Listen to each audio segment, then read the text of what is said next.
I had been saving for months to surprise my family with a long-awaited vacation. My parents had been working tirelessly, and I wanted to give them a break they truly deserved. I booked a beautiful beachside resort, arranged for all the travel expenses, and even planned a few activities they would love. The numbers on my laptop screen blur as I stare at the confirmation page, $20,000 transferred from my company account to my personal checking. My fingers hover over the keyboard, not quite believing what I'm seeing. 3 years of brutal hours, strategic career moves, and more sacrifices than I care to count, all culminating in this moment. My phone vibrates against the glass coffee table, my mother's name flashing on the screen. I consider answering, but the familiar knot forms in my stomach. It's Tuesday, which means it's probably about Sarah's rent or Sarah's car payment, or whatever new crisis my sister has manufactured this week. I let it ring out, focusing instead on the vacation booking page I pulled up earlier. The cursor blinks at me from the Reserve Now button beneath a photo of a stunning 5-star hotel overlooking a breathtaking coastline. Mom's voicemail notification appears. I swipe it away and click Reserve.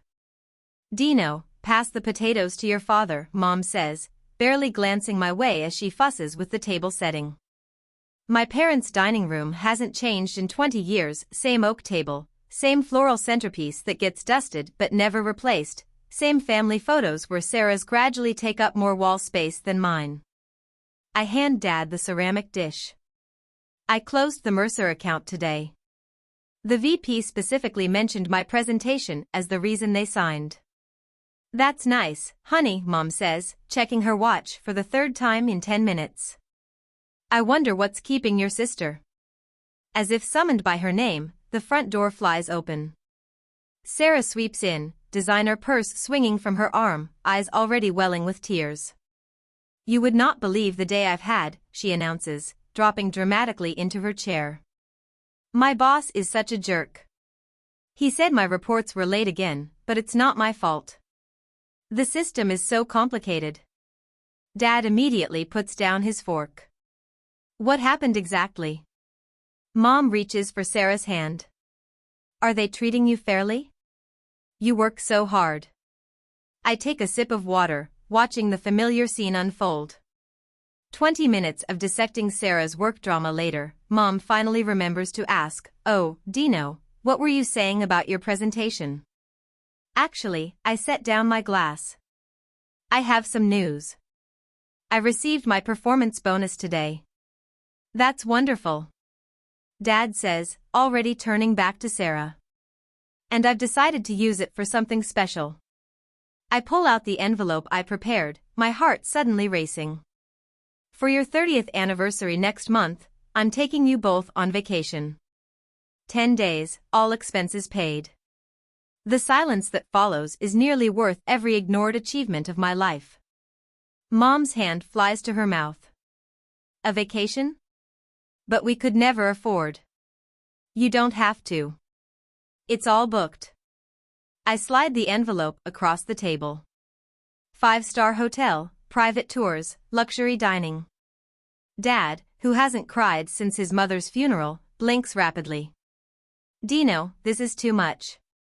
It's done, I say simply. Mom starts sobbing, clutching the itinerary to her chest. Dad gets up and hugs me awkwardly but firmly. Only Sarah remains seated, her smile not reaching her eyes. Wow. Must be nice to have money to throw around, she mutters. Her eyes narrow as Mom reads aloud from the itinerary, lingering especially on the words luxury and exclusive. I see the wheels turning in Sarah's head before she even opens her mouth. I can help with the planning, she suddenly announces, reaching for the papers. I follow all these amazing travel influencers. I know exactly which Instagram spots you need to visit. It's all booked, I repeat, a note of firmness in my voice. Everything's confirmed. But you work so much, Sarah presses, her tone shifting to the one she uses when she wants something. Let me help take this off your plate. I have so much free time right now. Mom dabs at her eyes. That's so thoughtful, Sarah. Dino, let your sister help, Dad adds, already sliding back into familiar patterns. She's good at this sort of thing. I force my lips into a tight smile, watching the first attempt at takeover unfold before my eyes. Later, as Mom serves dessert, I notice Sarah's phone out under the table, her manicured nails scrolling through images of extravagant resorts far more expensive than the hotel I booked. When I return from the bathroom, I catch her photographing the itinerary, angling her phone to capture every detail. In the hallway, I pause at the sound of her whispered phone call. "You'll never believe where we're going," she says. "We?" As I walk back to the table, I hear Mom telling Dad, "The trip Dino and Sarah planned looks amazing." I haven't even opened my mouth to correct her when my phone pings. The screen displays an email notification that stops my heart. "Confirmation of your cancellation, Hotel Poseidon." I stare at my phone, blood draining from my face. What the hell? Sarah walks in from the hallway, a victorious smile playing at her lips. "I found us something better," she says, sliding into her chair. "You're welcome." An hour later, I storm into Sarah's apartment, my spare key fitting perfectly in the lock. "What the hell do you think you're doing?" My voice is raw, sharp-edged. Sarah sits cross-legged on her plush white couch, laptop open to my email account. She doesn't even have the decency to look surprised. "How did you get into my account?" I cross the room in 3 strides, slamming the laptop shut. Sarah shrugs. "Your password is Mom's birthday." So predictable. "You hacked my email." Such a dramatic word. She rolls her eyes. "I was helping." "You're welcome." "Helping? By canceling my hotel reservation? That boring hotel?" She springs up, grabbing her tablet. "Wait till you see what I found instead." The screen displays a sprawling Mediterranean villa. Private chef. Concierge. Housekeeping. It's stunning. But the price at the bottom makes my stomach drop, €12,000 per week. "You can afford it with your fancy bonus," Sarah waves dismissively. "Don't be so stingy. That wasn't your decision to make. I was just trying to make it special." Her voice wobbles, the practiced tears forming. "You always have to control everything." Before I can respond, my phone buzzes. A text from Mom. "Family meeting. Now. We need to talk about the trip." 30 minutes later, I step into my parents' living room and know immediately, I've been set up. Mom's eyes are puffy from crying. Dad's arms are crossed. Sarah sits between them, her hand resting protectively on Mom's knee. "Dino," Dad begins. Sarah explained what happened. "Why are you being so controlling?" Mom asks. Sarah was only helping. The betrayal is so swift it leaves me breathless. The moment I step into my parents' living room, I know something is wrong. 3 faces turn toward me, carefully orchestrated expressions of concern masking something deeper. My mother twists her fingers in her lap, my father clears his throat, and Britney sits between them, legs crossed, a smirk barely hidden beneath a mask of feigned worry. "We've been talking," Mom begins hesitantly. Dad nods, eyes darting between Britney and the floor. "This trip should be stress-free for everyone." Britney leans forward, placing a hand on Mom's knee. "We think it's best if you don't come to Italy." The words hit like a physical blow. For a moment, I can't breathe. My trip. My gift. Britney's eyes widen in mock innocence. "You've been so controlling about every little detail. It's not healthy, Danny." She says my nickname as if we're confidants, not adversaries. "And honestly, you work so much anyway. Can you even relax properly?" My parents shift uncomfortably, but they nod. Actually nod. "Did you cancel my flight?" The question is sharper than I intended, but I already know the answer. Britney laughs, airy and dismissive. "You'll thank me later." You need to learn to let go. Mom nods weakly. Britney thought it would be easier this way. I stare at them. Heat builds in my chest, rising to my throat. A lifetime of yielding, apologizing, accommodating, it all crashes down at once.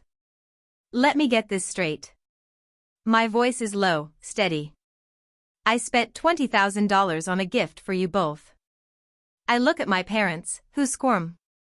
Britney hijacked it. Spent thousands more of my money. And now I'm uninvited? Mom opens her mouth, then closes it. Dad shifts. Britney stares back, defiant. Without breaking eye contact, I pull out my phone. The room goes still as my fingers move across the screen. What are you doing? Britney's voice wavers with the first flicker of uncertainty. Canceling your flight. She lunges across the coffee table, knocking over a vase. You can't do that. I step back, holding my phone out of reach. I just did. A confirmation chime sounds. Britney freezes, disbelief contorting her face. That's my flight back to Rome. Just changed the name. My voice is calm. You wouldn't dare. I turn to my parents, feeling taller than ever. I paid for this trip. It's my gift. Anyone who wants to stay behind with Britney, let me know, I'll cancel your ticket too. Otherwise, I'll see you at the airport on Saturday. Britney's face flushes crimson. Mom. Dad. Do something. For once, they hesitate. Mom squeezes Dad's hand. Maybe we should all calm down. I'm already walking to the door. Let me know by tomorrow. The soft click as it closes behind me feels more final than a slam. Britney's scream follows me down the hall. At the airport, my heart hammers as I scan the terminal. A small part of me still expects to find empty seats where my parents should be. But then I spot them. Dad sits rigid, hands clasping and unclasping on his knee. Mom fidgets beside him, checking her phone for the 100th time. Their luggage sits packed beside them. They came. Our eyes meet. No words are needed. Their presence is choice enough. Your sister isn't speaking to any of us now, Dad says gruffly when I reach them. Mom clutches her purse. I hope she'll be okay alone for 10 days. I swallow the reflex to reassure her. Britney's comfort isn't my responsibility. On the flight, Dad checks his phone until the attendant insists on airplane mode. Mom drums nervous patterns on the armrest. But as the hours pass at 35,000 feet, something shifts. How's the new marketing campaign going? Dad asks over dinner. I blink, caught off guard by his genuine interest. Actually, really well. We've seen a 40% increase in engagement. He nods. That's impressive. For the first time in my life, he listens, really listens. An hour later, I glance over to find Mom fast asleep. Her face is relaxed in a way I haven't seen in years. No furrowed brow. No tension. Just peace. Dad notices my stare. First time she's ever slept on a plane. The realization washes over me, Britney's absence changes everything. Miss Sullivan, we're delighted to welcome you and your family, the hotel manager greets us warmly. Your suite has been prepared with the champagne you requested. My parents gape at the grandeur, the soaring ceilings, the marble floors, the sweeping view of Rome from our balcony. This is. Dad trails off, words failing him. That night, no one interrupts dinner with complaints about the menu or demands for staged photos. We simply eat, drink excellent wine, and talk. I forgot how nice it is to just eat and talk, Mom muses, wonder in her voice. Dad laughs, deep and genuine. I can't remember the last time I heard that sound. The next morning, my phone vibrates off the nightstand. 12 missed calls. I check social media, and my stomach drops. Britney's Instagram story shows her in tears. Abandoned by my family on our parents' anniversary. The betrayal is unimaginable. Her Facebook post has already gathered sympathy. My sister manipulated our parents and stole our family trip. Please pray for me. Cousins, aunts, family friends flood my messages. What's going on? Is everything okay? I show my parents. Dad's jaw tightens. She's always been dramatic, but this is too much. Mom stares at the screen, shoulders slumping, then straightens. A rare resolve hardens her features. Not dealing with this on vacation. Dad mutters, deleting the Facebook app. Mom follows suit, powering her phone off completely. For once, Britney isn't in control. For once, we are free. I just want to enjoy this beautiful place. For the first time, our family explores Rome without constant photo stops or complaints about walking distances. No one insists we detour to a cafe featured on a celebrity's Instagram. As we pause at the Trevi Fountain, Dad takes a deep breath. I forgot what it's like to go somewhere without managing a crisis. Mom slips her hand into his. This is the most relaxed I've felt in decades. The guilt in her voice is palpable, but she doesn't take it back. The hotel phone's shrill ring jolts me awake at 3 a.m. My heart leaps to my throat as I fumble for the receiver. Miss Sullivan, the front desk clerk's voice is apologetic. Emergency call from the United States for Mr. and Mrs. Sullivan. My parents are already awake, exchanging knowing glances across the darkened room. Mom takes the phone, her voice surprisingly firm. Hello, Britney. Even from feet away, I can hear my sister's histrionic sobs. I'm in the hospital. Nobody cares. Come home now. Mom's spine straightens. What hospital, Britney? We'll call them directly. A pause. Then Britney's voice shifts, excuses tumbling out. I just left. The doctor said? Dad takes the phone. We'll talk when we get back. The finality in his tone is unlike anything I've ever heard from him. He hangs up despite Britney's escalating cries. Mom's eyes glisten with tears, but they're different this time. We've enabled this for too long, haven't we? I nod silently, afraid to break the moment with words. The vineyard stretches before us in undulating waves of green, the Tuscan sun bathing everything in golden light. Our guide pours another glass of Barolo. The tour I originally booked, the one Britney cancelled, has been gloriously restored. The stress lines around Mom's eyes have softened. Dad hasn't mentioned his blood pressure medication in days. At a Michelin-starred restaurant overlooking the Arno River, Mom actually cries when the waiter presents her handmade pasta. It's just so beautiful, she whispers, unabashed by her emotion. Dad reaches across the table, grasping my hand. I can't remember the last vacation without a meltdown. Our family photos show genuine smiles now, not the strained, performative ones I'm used to seeing.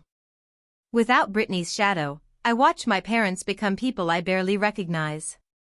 On our final night in Italy, I slip onto the balcony of our Venice hotel after my parents have gone to bed. The moonlight dances on the canal below, and for the first time, I feel completely at peace. Then my phone chimes. An email notification. My boss's name appears in my inbox. Subject: concerning behavior and professional misconduct. My stomach drops as I open it. We need to discuss the inappropriate messages sent from your account to several key clients last week. I grip the balcony railing. The cool night air suddenly feels suffocating. The vacation might be ending, but Britney's revenge is just beginning. I rush through the revolving doors of Sullivan Tech Monday morning, caffeine barely cutting through the jet lag clinging to me like a shadow. The fluorescent lights feel too bright after 10 days of Italian sunshine. Conversations halt as I pass. Eyes dart away when I look up. Good morning, I say to Melissa, my assistant. Her smile stretches too thin across her face. Welcome back. She shuffles papers on her desk. Ted wants to see you right away. My stomach drops. Ted never wants to see anyone right away unless quarterly numbers are tanking, or someone's getting fired. The walk to his office feels endless. Dana from HR stands outside his door, clipboard clutched to her chest like armor. My pulse quickens. Danielle. Ted gestures to the chair across from his desk. We need to discuss the emails sent to clients last week. Dana places a stack of printouts in front of me. My name and company signature block are at the bottom of each one. The words above them? Nothing I would ever write. I'm so over this project. If you want to pay these ridiculous rates, whatever.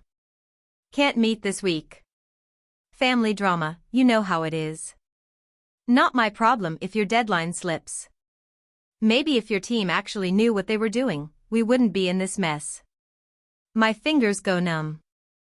I didn't write these. Ted leans forward. They came from your account.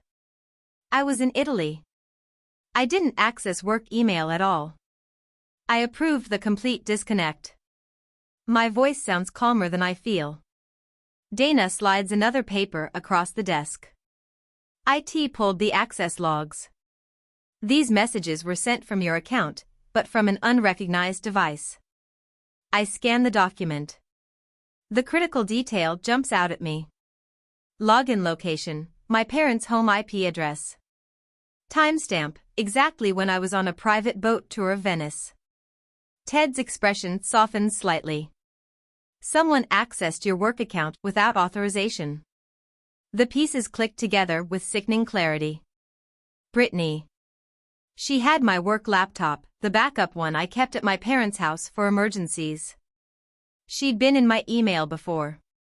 Of course she'd try again. We can request security footage from the building, I say. Visitor logs, too. 2 hours later, I stare at the grainy image on the security team's monitor. Britney. Smiling brightly at the front desk. Receiving a visitor badge. Timestamp, last Tuesday, 2:14 p.m. We found this too, says Marcus from IT. He pulls up another screen. Key logging software installed on your backup laptop. Fairly sophisticated, captures everything. Passwords, account details, the works. Dana's voice is firm. We've documented this as identity theft. This is criminal, Danielle. The word hangs in the air. Criminal. My sister. The golden child. I drive home in a daze, my mind racing. My apartment door is unlocked. I freeze. Then push it open slowly, hand hovering over my phone, ready to dial 911. Britney sits on my couch, mascara streaked down her face. I haven't seen her since Italy. She looks smaller somehow, her designer outfit wrinkled like she's been wearing it for days. They're saying I could be arrested, she whispers. You have to tell them it was a misunderstanding. I set my bag down, carefully keeping the kitchen island between us. It was identity theft and corporate sabotage. Don't be so dramatic. She flicks her hand dismissively, but I catch the tremor in her fingers. I was just checking your email. How was I supposed to know it'd be such a big deal? You sent messages to our biggest clients pretending to be me. You weren't responding to my texts. What was I supposed to do? Get out of my apartment. Her eyes widen. She stands, switching tactics. Tears flow on command. Danielle, please. I could go to jail. Is that what you want? Your own sister in jail? A knock at the door interrupts her performance. My parents stand in the hallway, faces drawn with worry. Dad steps inside first, Mom hovering behind him. We got your message. She's trying to have me arrested. Britney shrieks, ramping up the drama. After everything I've done for this family. What have you done? The words escape before I can stop them. Besides take. And take. And take. Britney's mask slips. Her face contorts with naked rage. You've always had everything handed to you, she spits. I deserve what you have. Mom gasps. Britney, that's not. Mom and Dad always loved you more. The words hang heavy in the air. Dad watches her, something in his expression shifting. Recognition. Understanding. Britney lunges toward me, hand raised. Dad moves with surprising speed, catching her arm before she can reach me. Stop it, he orders, his voice steel. Mom presses a hand to her mouth. What has happened to you? Britney collapses against Dad, sobbing. If you don't help me, I'll lose everything. I exhale. I've heard this line 100 times. It always worked, until now. I brace myself for the inevitable capitulation, but this time, it doesn't come. Instead, Dad straightens his shoulders. This isn't Danielle's problem to fix. Britney freezes mid-breath, caught off guard. Mom steps forward, her voice steadier than I've ever heard it. We won't be bailing you out this time. Britney's head whips between them, disbelief etched into every feature. Where am I supposed to go? What am I supposed to do? Dad releases her arm, stepping back. Something you should have done years ago, take responsibility. The words hang in the air, impossible as snow in summer. My parents exchange a look I've never seen before, unified, resolute. Dad takes Britney's elbow, guiding her toward the door while Mom gathers her purse from the couch. We'll take her home with us for tonight, he says over his shoulder. Figure out the next steps tomorrow. Before they leave, Dad presses something into my palm, my spare key, the one I'd given them years ago for emergencies. The one Britney had obviously taken. Mom pauses in the doorway, eyes brimming with tears. We've been blind for so long, she whispers. Dad's jaw tightens. Italy opened our eyes. The door closes behind them, and for the first time in my life, I know with absolute certainty, Britney isn't my problem to solve anymore. 20 minutes later, my phone pings with a text from an unknown number. They'll choose me again eventually. They always do. This isn't over. Family is forever, sis. I set my phone down on the coffee table, neither blocking the number nor responding. The silence of my apartment wraps around me like a blanket. I exhale slowly. What happens next? I whisper to the empty room. Sunlight streams through my apartment windows, casting warm rectangles across the hardwood floor. 3 months have passed since my parents walked out of here with Britney on the other side of our lives. The silence that followed wasn't absence, it was peace. More coffee? Mom asks, holding the carafe over my cup. Her smile reaches her eyes now, something I'd forgotten was possible. Please, I say, pushing my mug toward her. Sunday brunch has become our ritual, something simple yet unimaginable 6 months ago. Dad folds the newspaper he's been reading. Your sister's joined some wellness company, he says, his voice steady. Selling supplements on Facebook. Calling herself a nutrition coach now. New identity. New scheme. Mom doesn't flinch at the mention of Britney. Instead, she nods and passes Dad a plate of croissants. Dr. Levine says that's typical. The family therapist's business card is still magnetized to my fridge, right next to the announcement of my promotion. 8 sessions together, plus the individual ones I still attend bi-weekly. The work has been hard, but necessary. On my credenza sits a framed photo from Christmas. Just the 3 of us, in matching pajamas, looking slightly awkward but genuinely happy. No dramatic entrances. No tearful scenes. No walking on eggshells. Dad's blood pressure medication has been reduced. The constant crease between his brows has softened. I signed up for that watercolor class at the community center, Mom says, buttering her toast. The one I've been talking about for years. I'm about to respond when her phone rings. An unknown number. Our eyes meet. She answers, putting it on speaker. Mom? Britney's voice sounds weak. Fragile. The doctors found something. I need to come home. The familiar script begins to play, but this time, nobody rushes to panic stations. Mom's hand doesn't tremble. Which hospital, she asks. We'll call them directly. A pause. They're running more tests next week, Britney stammers. But I need to come home now. The stress in her voice is manufactured, rehearsed. Dad reaches for the phone. When you have actual medical documentation, call us. And he ends the call. Mom doesn't cry. She simply nods, with the certainty of someone who has finally seen the truth. She'll try again with something new, I say, pouring more coffee. She always does. My support group says the same thing, Dad sighs. It's not about the crisis. It's about control. Mom pulls a well-worn book from her tote bag, Boundaries, When to Say Yes, How to Say No. She traces the cover with her thumb. This may never completely end, she admits. But we can choose how we respond. We raise our coffee mugs in a quiet toast to next weekend's cabin trip. Mom talks about her upcoming birthday. Dad mentions his retirement timeline, finally possible without constant financial emergencies. I've been seeing someone, I say tentatively. Just a few dates, but it's nice. Their genuine delight at my words warms me more than the coffee.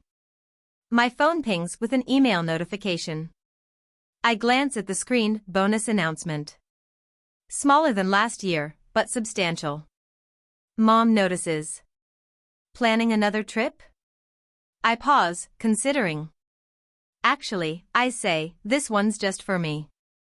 The joy in their eyes at my answer is worth more than any bonus. 2 weeks later, I settle into my window seat as the plane ascends through the clouds. My phone lights up with a notification, a new Instagram follower. Britney. Healer. Wellness coach and healing specialist. My thumb hovers over the block button. Instead, I close the app and turn off my phone. Sliding on my headphones, I lean back as the plane banks toward my chosen destination, one unburdened. And finally, free.